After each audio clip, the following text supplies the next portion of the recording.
Viewers, আজকে আপনাদের সম্মুখে আয়নার মধ্যে একটা আপনারা ফলো রাখুন, কবচ আপনাদের তাবিজ এবং কবজ এই আয়নার মধ্যে একটা অটোমেটিক ফুটে উঠবে। কালাম নিয়ে এটা উপস্থিত হলাম। করছি, ভয়ঙ্কর একটা শুনুন নকশা, কথাগুলো। ভয়ঙ্কর একটা নকশা।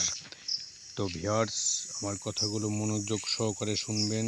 যে সমস্ত ভাইদের বোনদের জিনে ধরে, যত বড় জিন থাকুক না কেন, সেই জিনের দুষ্টু জিনের হাত থেকে আপনারা কি করে বাঁচবেন, তো আমার এই ভিডিওটির দ্বারা আপনাদের একটা রাস্তা বেরিয়ে আসবে, উপকার আপনারা অবশ্যই পাবেন।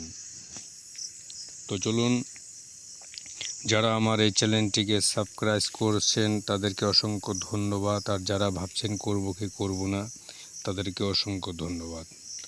তো ভিউয়ার্স, আমার চ্যানেলটি শেয়ার করেন বেশি বেশি করে। একটা ভিডিও মানুষের ভাগ্য পরিবর্তন করে দিতে পারে। তো কথাটা বেশি আমি দেরি করব না, যে মূল টপিকের ভিত্তির উপর আমি চলে যাচ্ছি।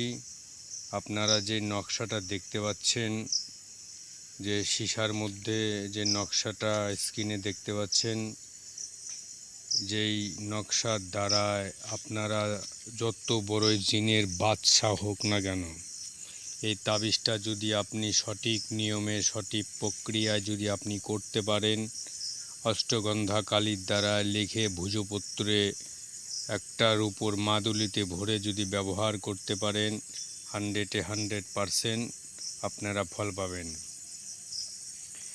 সবার প্রথমে এই তাবিজটাকে অঙ্কিত করতে হলে কী করতে হবে, এটা অঙ্কিত করবেন 7 পিস।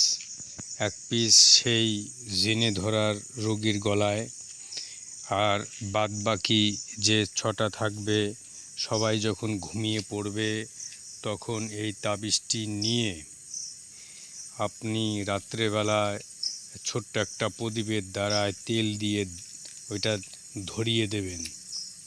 ধরানোর পর ধোঁয়া হয়ে যাবে ভিউয়ার্স।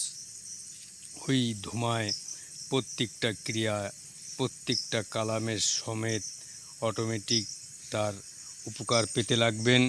এইটুকুনি বললাম।